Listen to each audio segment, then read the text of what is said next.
my character is Pearl Ilstrom. Hello, my character name is Shadow Wolf. Hello, I play some male Vera characters you can see, and I created him in around 2022. This is Dai Kale. She is a Ryan Aura. My character's name is Anya. So my character's name is Canon Glover Snob. My name is Sweet Cream in game from Helicarnassus.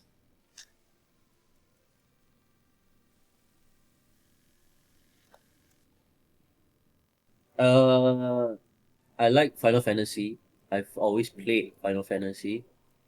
Um, when 14 came out, I was like, oh, that's kind of cool. And then you get to fight like bosses that you've probably seen in older FF games as well. What drew me into Final Fantasy XIV is more of the socialization aspect. So I don't remember like specifically why I first got interested in playing the game, because I had heard about it for a while and just one day I decided I wanted to try it. Basically, a friend. A friend of mine. Online art friends, and one of them introduced this game to me. Back in the day, I used to play 11 for maybe about a total of 3 or 4 years. And since that game, I've kind of been messing around with Final Fantasy Online and looking forward to another one. When this game was announced, I dropped into the 1.0, but I couldn't play it for that very long. But once it started up again, yeah, I kind of got back into it, and here I am about, I think it's been around 10 to 11 years.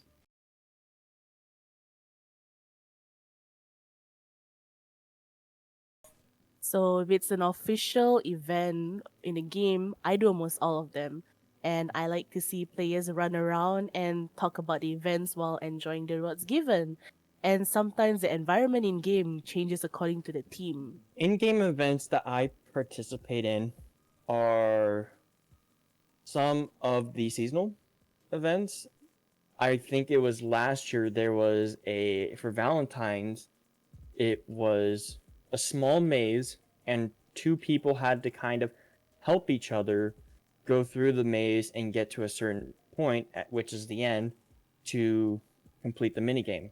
In the sense of seasonal stuff, the only one I give a single care about, and it's probably the most, is the Rising. And it's specifically because it's the anniversary of the 2.0 release. On top of that, it's like, ever since the original one, I've kind of been hoping for like a really good Rising event.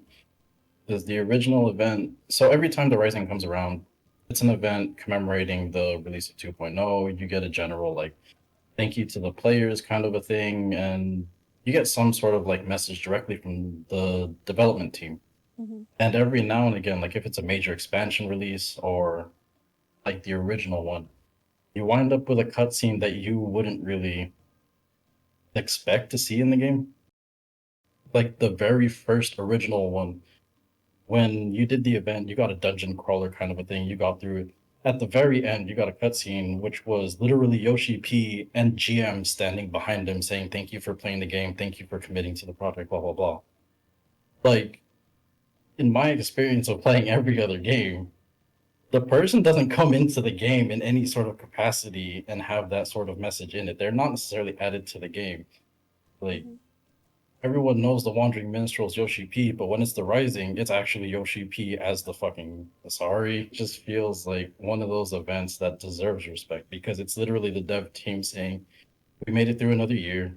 Here, we're going to keep pushing, we're going to keep doing our best. Thank you very much for your dedication to our game. And we hope to continue having you on the game kind of thing. So to me, it feels like it just deserves the respect of being acknowledged every single year. And ever since, like, even if I take a break from the game, even if I cut my sub here and then, which usually doesn't go on for that long, if the Rising pops up, that's the one event I make an exception for, drop everything, come back to the game and actually do every time. I don't really participate in a lot of like events, mainly because time zones and stuff. But during COVID, when I had a lot more free time, I mostly went to like venues, just because they were nice places to chill at. And during the COVID time, the before time, it was like kind of just the only way to communicate. Couldn't go to bars, couldn't go to clubs, couldn't, really go out and see people. So 14 kind of filled that void during that time. Venues, every now and again. Not super often, but every now and again. And primarily for the reason of like back in the day when you used to go on Balmung, which now has a very bad reputation, you used to be able to see people RPing in public. So you'd see like character development and whatnot going on in Say Chat. This is a long time ago at this fucking point. Sorry. But when you go to venues, you still get that in Say Chat conversation stuff here and there. The bartender, you get that stuff in DMs kind of a thing, or sometimes it's in custom emotes and that kind of thing.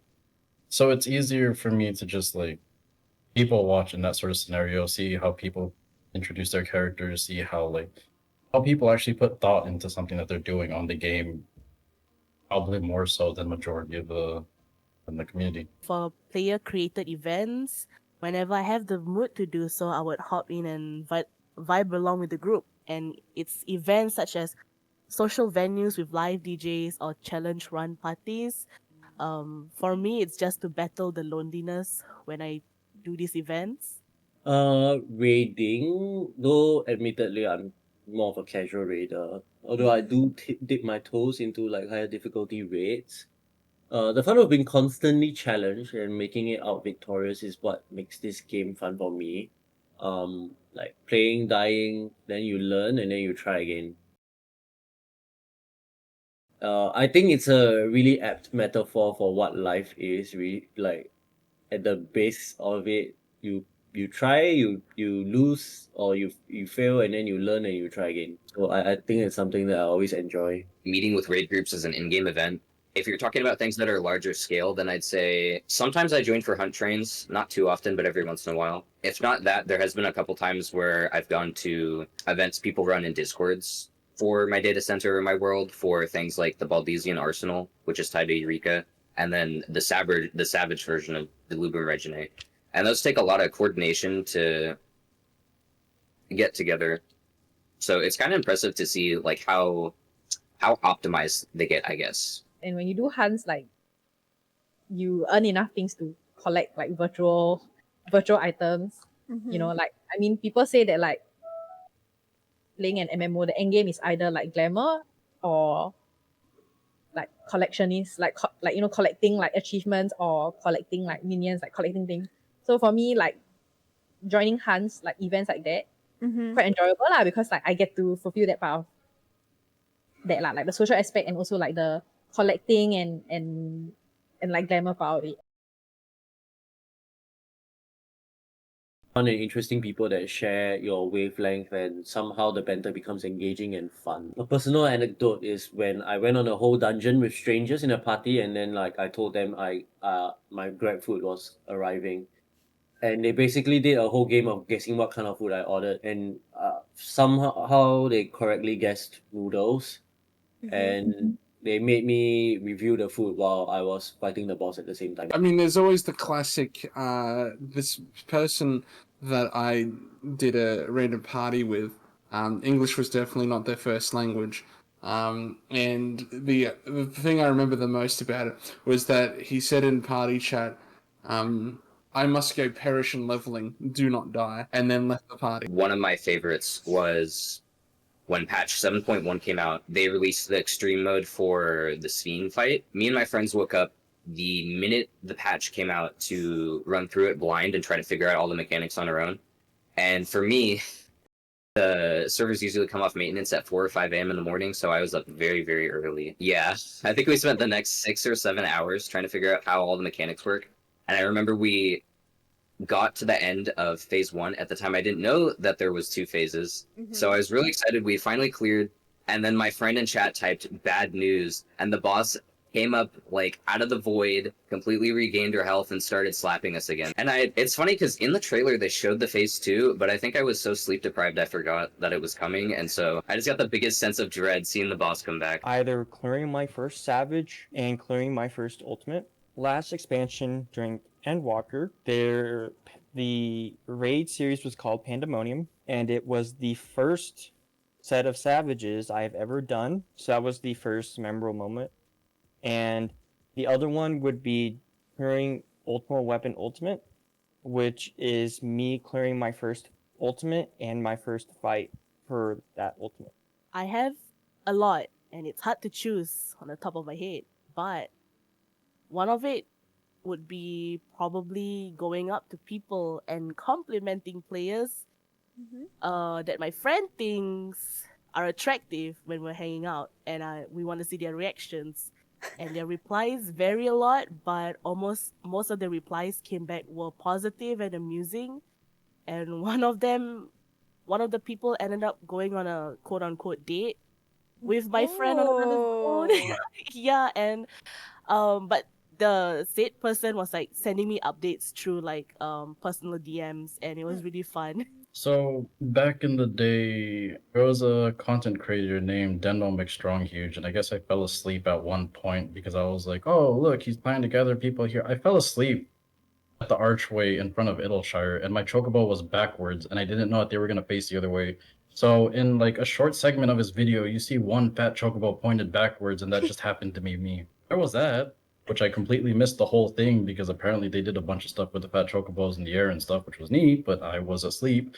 There's another one where during Shadowbringers, one of the like big pulls that people would have was like going on Party Finder, seeing like, oh, they're playing hide and seek. You have to go find them, and they give you like, I don't know, 5 mil or 10 mil or something like that. There was one instance where I guess people didn't know about a certain spot. You could actually shove your characters like 80% of your character into the wall, so you couldn't even see them. You couldn't see their name. You couldn't see their mount. You could hardly see their mount. You couldn't see the rest of them. And apparently there was like upwards of 30 people trying to look for this guy, and that's already a pain of a zone to actually look for people in. Let alone if they're using an exploit spot that you can't see the person, and it's fucking, again, sorry. Having that many people look for one person over the course of around 3 hours is kind of ridiculous.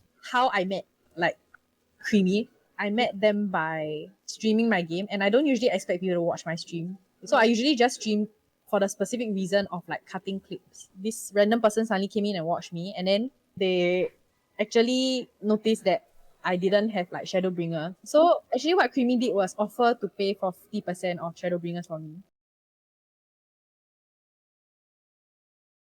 I will always look back at the end of Shadowbringers, where you defeat the villain of the expansion, but instead of like a triumph victory against like a big bad guy, it was anything but that. And it felt like a fight to the death over ideals made between two people who wouldn't budge because both of them are right, essentially. At the end, it was like more somber and a relief to the villain whose once hunched stature was now gone. And like he simply tells you, the character, to remember him and his people that they once lived. And you've sort of alleviated his burden, and now it is yours to carry. The one he passes his legacy of his people. So a pretty iconic quote said by this character named Emet Selk. He said, "The victor shall write the tale." And the loser, its villain, has struck a chord in me. I personally feel that it's rare for a story in media to have moral relativism, and one that's moderately right, done moderately right. We've always thought that we're the heroes to this story, and anyone that goes against your path is a villain. But you will realize that they have their own reasons, their story and history. And in their mind, they think that they're also doing the right thing. We could also be seen as a villain in their perspective. So it's not all black and white, which is why I really like this quote and enjoy media that lets you contemplate on the morality of any character's judgment and decisions. I think it feels very realistic. I think the most meaningful one to me is the Shadowbringer storyline, because I think it's a lot about grief, and I feel like I'm in a period of kind of like grief right now. This story kind of resonates with me because it talks a lot about grief and loss and coming to terms with sad things that happen in your life. So it was very meaningful lah. One of them is Valkyrie's storyline, which is more akin to the whole Sins of the Father situation. Well, maybe not Sins of the Father, but more along the lines of like father created son, son was more or less a creation in the sense to pursue whatever goals the father had, kind of a situation. It's just one of those stories that, in my experiences, isn't really told very often or taken maybe as seriously as a lot of people consider it. Yeah, that's a story to me that actually resonates pretty personally. And I believe it would be the quest name Endwalker, and the reason why is because that was an ending of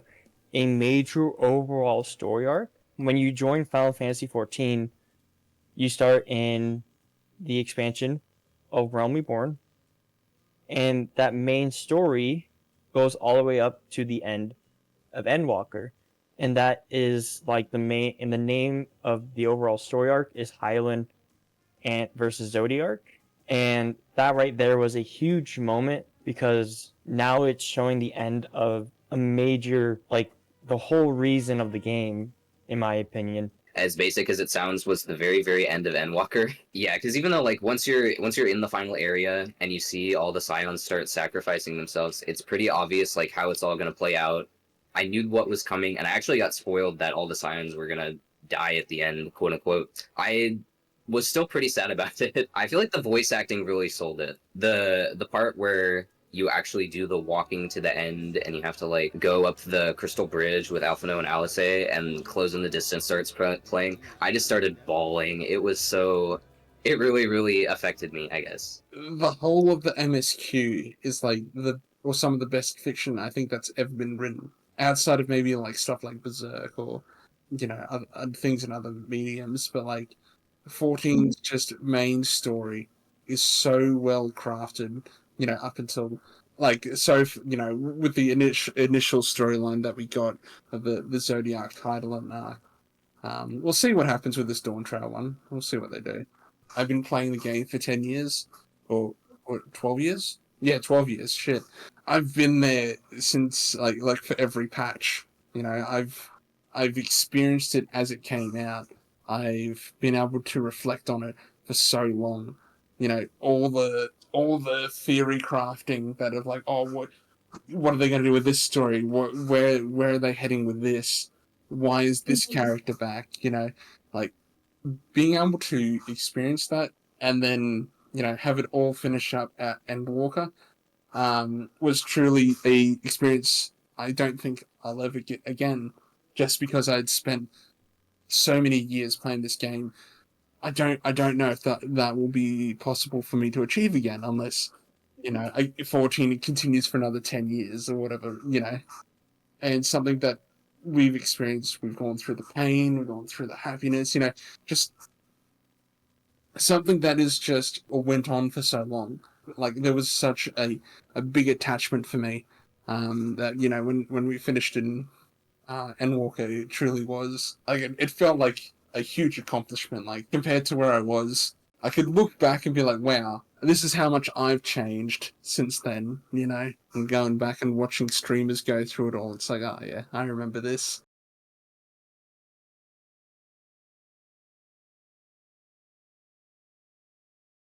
Each expansion revolves around a 2-year cycle. So the reveal of these trailers, like for the expansion, are often received with much fanfare and excitement. The trailers are so well made that they alone are key historical moments. Not to mention the music that often accompany these trailers. They are well made as well. And the memories of these past expansions are often done through people simply sitting through these trailers. So yeah. Yes. The first one that immediately comes to mind is the expansion called Heaven's Ward. It's immediately after A Realm Reborn. It is the second expansion in Final Fantasy XIV. And the why I believe it's a historical moment is because it had a lot of game awards not contributed, but awarded to that expansion. And so it was a historical moment in the game, and I feel like for the devs it was a huge moment as well, because their game got recognition for Game Award. So the first thing that comes to mind is a running joke in the Final Fantasy community and it is the free trial kind of line. You can play, the expansions ARR and the award-winning Heaven's Ward, and it is how a lot of people hooked people to get to play the game. It is, I feel like, the funniest and most memorable way people keep past expansions alive. Yeah. I feel like it is also, since the game is also known for their storyline, a lot of players are always excited and they want to know what's the expansion is gonna release, and there's even to the point that the game was trending in social media because everyone's hyping it up and talking about it. And user generated content is, the best way of to keep past expansions alive, and everybody's always talking about their favorite characters and every favorite moment. So, all the old stories and every old past expansions won't be forgotten every time a new one keeps pumping out. You can only experience the start of an expansion, once every couple of years. That is when everyone is on. That is when, every person's like the time is now. Everyone's on sweating it out for, 12 to 16 hours a day because they want to ingest the news story, get their levels up. It'll be the only time where you'll see so many people on at once. And just you see so many people out in the world. You'll see like kind of like what you see with patches when they add MSQ. You'll see 10 to 50 people hanging around one NPC while they're going through the dialogue. And chat will be very active in all the zones. People will be doing, like, even once it's been a couple days in and all the MSQ's done for a lot of people, people will be doing fates and stuff. So the world feels extremely more alive during that first week of when an expansion drops. Like, I've seen a lot of videos and done a lot of research on like the way jobs were in older expansions, or the way they used to design raids, and the way it's changed compared to now. And just like the way they change, I don't know what you call it, main systems, I guess. Like how in Dawn Trail they added the double dies and stuff like that. And it's definitely like, since the expansions in this game come out every 2 to 3 years, it's like it's a long time coming, and you have the day plus long maintenance to wait for. So it's, I don't know, it feels like a big deal to me, I'd say. Probably the biggest thing I think of is YouTube videos. Obviously, there's other ways people record things too, but I feel like a lot of the ways that I heard about a lot of the really big events in the game's history was through watching YouTube videos. Warriors of Darkness segment in Heaven's Ward. By that point, when we were going through there, the general consensus of that storyline was actually, oh, they're just edgy versions of the Warriors of Light. That's it. And then they disappeared. That's it. Okay, whatever. And back then, because I had played 11 and have even surface level knowledge of the Archangels, I was like, I'm pretty sure they don't dump in that big of a roster of characters and just poof them out of existence, and that's just a one-off. There's had to be something to it. Like, there's no way in heck that they just came in, and then as the story unfolded and whatnot, it's just like, oh, then you're enlightened even more to the whole reflection system that they have going on, and the fact that yours isn't the only world kind of a situation. That part was a big hit to me in the storyline, because it takes what you already knew about the game, reinforces the heck out of the situation of like, no, you're not the only people. There are a lot more people, and they're not even on this world that you're able to perceive by yourself within the storyline of this specific realm. Via music, via the way that it was presented, via whatever was going on. Everyone always finds a way to preserve it somehow, some way. It's just that you find something. Like, obviously, if you go through the whole Shadowbringer situation, Amaranth's theme is going through your head 24/7 while you're going through that expansion regardless. You go through Stormblood, the theme song of Stormblood is stuck in your head. And it's not even the theme song for Heaven's Ward that's going through your head during Heaven's Ward, it's the actual Dragon song. And in A Realm Reborn, it's Answers. Shadowbringers, I guess it's the Crystal Eggs arc, unfortunately, but I mean, even the theme song for Shadowbringer sticks in your head.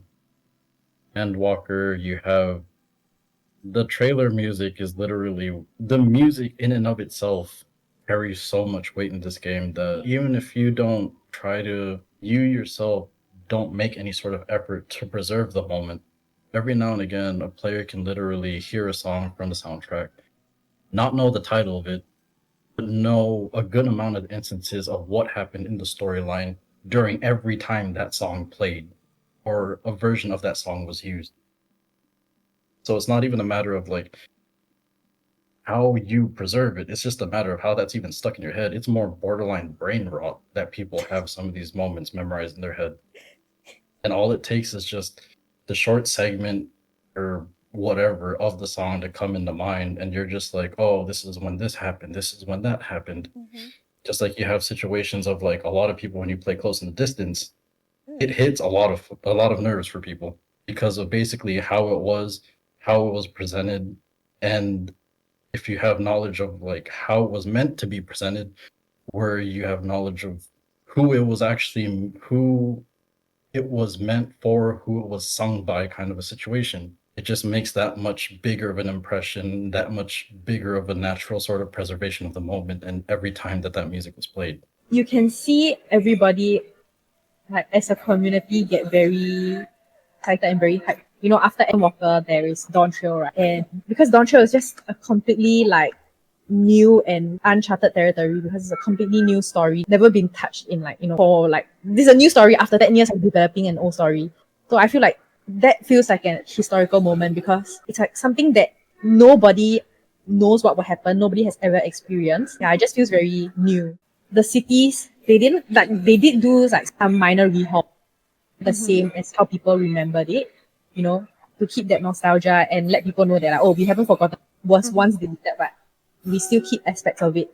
Like Mordona, like, you know, Revenant Store where your Etherite is, used to be an old Revenant Store in 1.0. And they actually like still keep it in the map, and they actually show that how like ruined it is by the calamity and stuff. So they do still keep all these remnants of previous expansion, or I guess the previous version of the game. It is still there in the game, just that they made it to look like, or just like in a very tattered condition to follow the game's law. But like I feel like all these kinds of things, like just small tidbits, are keeping the story alive. Yeah. So that's, I guess, the way that they keep memories alive.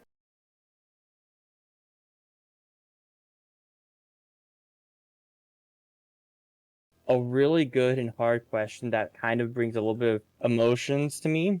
I know a lot of people I've met, and some I've met in real life, are through this game, and the connections I've made are through this game. So having it closed down is like kind of losing a small bit of yourself. And I know this game has had a huge impact on people's lives.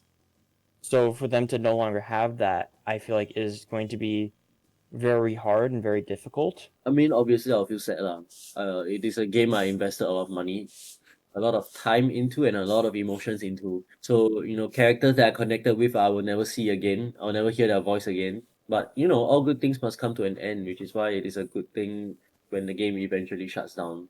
Because you don't want to continue things without reason, because then it'll just spoil their memory. So my imprint on the game that shows that I existed at some point, like my character will be erased.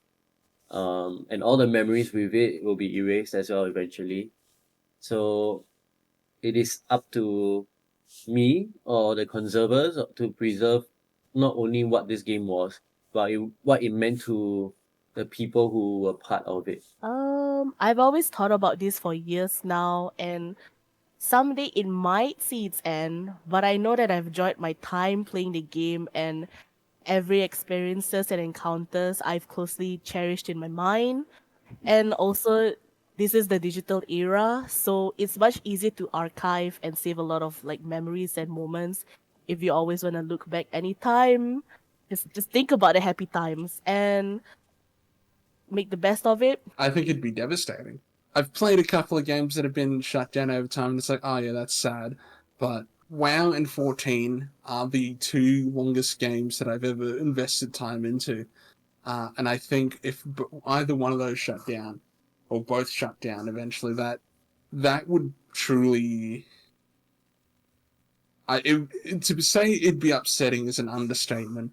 I just feel like I am an MMO player. A fundamental thing of my life shutting down would be... I don't know how to react. It'd be very much it'd be very much a fucking in the moment thing. I cannot predict how I'd feel. I know it'd be upsetting, but I don't know how upsetting I'd find it. I think I will be quite sad to think about Final Fantasy XIV eventually becoming something like that. Makes me quite sad because I mean I made a lot of friends here and I have a lot of like in-game items that I've collected and things like that. So it just feels like I'm very attached to this game and I'm very attached to the things that I've collected and the characters that I've built. So I'll be quite sad, I guess. It's kind of like how you feel when TikTok was gonna be banned. Right. Like, oh, like I feel like I'm losing a part of something that I consume every day, or I'm losing a part of like my, I guess like my identity, you know, something that I really treasure. Thinking about it makes me a bit sad. It's kind of hard to imagine because I pretty much ever since I started playing this game, it's been a very, very big part of my life. I think I'll definitely be sad once the game finally ends, unless it ends up ending because it turned out really bad and they completely ruined the game. But I'm hoping at least, if nothing else, I can keep contact with all the friends I made and hopefully we can do something else. A lot of regret because when I played in 1.0, I actually loved the game. I actually liked the system that they had. I liked the weightiness of everything. Like the game was good to me. But then again, I guess I just wasn't in the place to see the flower pot or whatever the heck was causing issues. But I actually enjoyed the game because you could start as a miner or whatever. You could start as a botanist. But in terms of the way that they handled the shutdown, it deserves every single bit of praise that they've received in regards to how they shut it down. Turning it into an event, turning it into an actual server shutdown cutscene, turning it into actual lore within the game is something that I don't think most companies would even dare to do. Yep. Because obviously the thing that you're perceiving when you think of 1.0 is failure.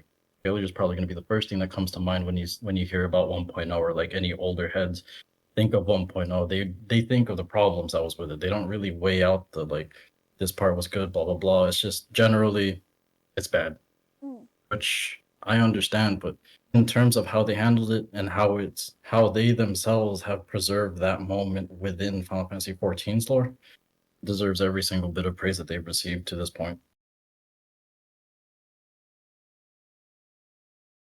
She killed my depression. I think everyone was going through a rough time during like COVID. I think especially for some people who are like involved in NS and shit like that. I think with the release of Endwalker and going through Shadowbringer, I think it gave me a very new perspective on how I should approach life. And I think there are a lot of important lessons to be learned just from like the villains that you talk to and the people that you talk to as your character and like the stuff that you learn along the way and you experience along the way. I think they give you a different way of thinking without straying too much from who you actually are. I think this game is very personal to me because of that, because of what it has given me. For me, I would say it is like a socialization circle or a gathering of people. And the reason why I say it like this is because I got into 14 around the time when COVID-19 happened, and a lot of people were not allowed to go outside or were stuck in their homes, and they could not have that social aspect. So beyond it just being a game, I view it as a socialization output, a way to socialize with people and through around the world, because during that time, I couldn't go and meet some of my friends in real life because we were all on lockdown. So that is how I view 14 personally, beyond just a game. What it meant to be, it has always been my comfort game, and it will always be for the foreseeable future. And this game has changed me as like a person for the better. From like the people I've met so far in the game, I've bettered my skills, like my social skills. I'm always down to try experiences, and this game is definitely a part of me, considering that I've been playing this game continuously over 7 years. And if I ever have to move on from this game, I knew there would be a hole left in my soul. Like, I literally grew with the game because I started playing on the second expansion, so that means I was here for like every other like expansion release I've seen. Kind of like social media to me because I get to meet new friends. And also, I think I played XIV a lot when I was very lonely in poly because I was not able to make friends.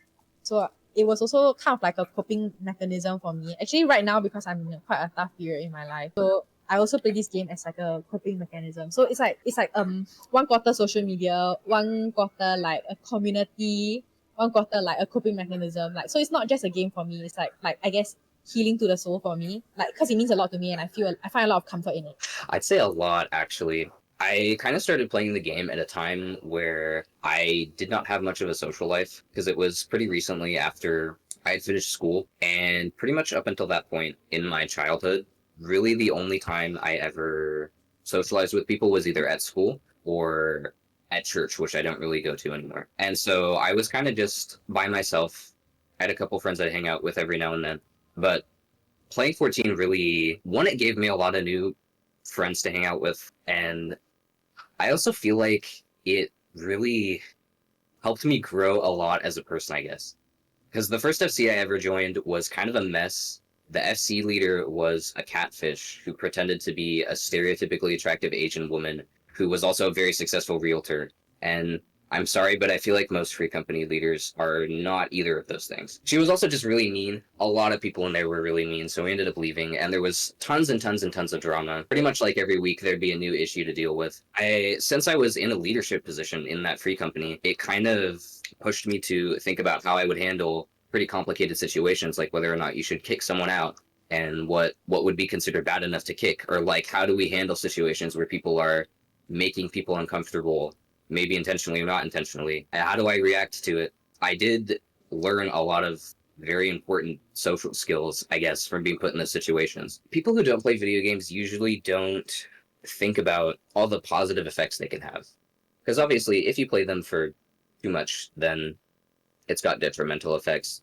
But I think from the social aspect especially, there's a lot you can learn, a lot of good that can come out of it. First word that comes to mind every time that I think about it is home. Unfortunately, however depressingly, however disappointingly, 14 has always been, and will probably at this point, with how many years I've been on here, literally home. I touch other games, you're bound to come back. When something gets you down, or you got moments to talk about with your friends, they happen to play 14, you come back. You want like something stable, something that you know that you can enjoy, something that you know that you enjoy with certain people that you happen to be around, that you really like being around. It's home. You come back to it. Everyone always comes back to it. Like, everyone keeps talking about the sort of situation of like, player population is going down. Okay, what happens the next time an expansion comes out? What happens when content comes out that people enjoy doing together? They come back home. They keep doing the stuff that they did however many years, how many times we've been on a set schedule, people still come back. And then what happens at that point? Those same 14 players literally go to different games with each other. And what happens afterwards when something else comes out again? They all come back home. They all keep doing the same thing. They all keep enjoying what they've been enjoying for how many years now? That's literally the main word that I can think of every time I think of 14. Something I've invested a lot of time into. It's a game I've thought about, not non-stop. I shouldn't say non-stop. I don't wake up every day being like, oh, I can't wait to get on to 14. But it's definitely, despite where I've ended up server-wise, and despite where, whatever's happened, it is a game I've come back to, consistently. Even if I take like a 6-month break, I always come back. You never quit. You just take it a break. So I guess corny and cheesy, but it's the home away from home, and I can just chill here, do whatever I want. I can do the content I want. I can gather and craft, and for hours on end while doing something else. It's always there, regardless of what's happening in life. It's always there.